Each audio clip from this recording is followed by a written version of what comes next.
Azərbaycanda əhalinin yeni mənzil almaq imkanları getdikcə zəifləyir. Bu barədə Azərbaycan Mərkəzi Bankının 2025-ci ilin ilk yarısı üzrə maliyyə sabitliyi hesabatında məlumat verilir. Hesabatda birbaşa qeyd olunmasa da bir neçə iqtisadi göstərici əhalinin mənzil almasını çətinləşdirdiyini göstərir.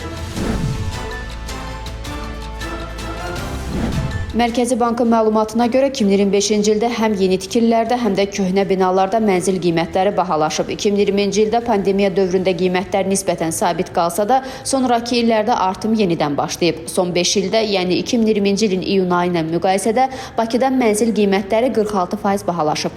Təkcə bu ilin ilk yarısında isə qiymətlərdə orta artım 14%, yeni tikililərdə isə 13% olub. Bu, son 5 ilin ən sürətli artımı sayılır. Azərbaycan Mərkəzi Bankı bildirir ki, ipoteka kreditləri əvvəllər olduğu qədər əlçatan deyil. Evlərin qiymətlərinin artması və kredit faizlərinin yüksəlməsi ipotekaya marağı azaldıb. Bundan başqa, ipoteka və kredit zəmanət fondu vasitəsilə verilən kreditlərin məbləği məhduddur, bankların öz hesabına ipoteka təklif etmə imkanı isə zəifdir. Rəsmi statistikaya əsasən 2025-ci ilin ilk yarısında mənzil qiymətləri təxminən 14%, əhalinin sərəncamında qalan gəlirlər isə cəmi 6% artıb. Yəni gəlirlərin artım tempi mənzil qiymətlərindən xeyli geri qalır. Bu fərq mənzil almaq üçün kredit götürənlərin vəziyyətini daha da ağırlaşdırıb.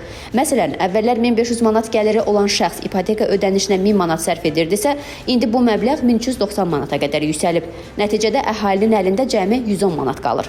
Azərbaycan Mərkəzi Bankının məlumatına görə mənzil əlçatanlığını ölçən əlçatanlıq indeksi 2023-cü ildə 150% olduğu halda 2025-ci ilin ortasında 108%-ə düşüb. Bu, əhalinin mənzil almaq imkanlarının ciddi şəkildə zəiflədiyini göstərir. Nəhayət, daha bir mühüm göstərici, orta aylıq əmək haqqı ilə ev almaq imkanı da pisləşib.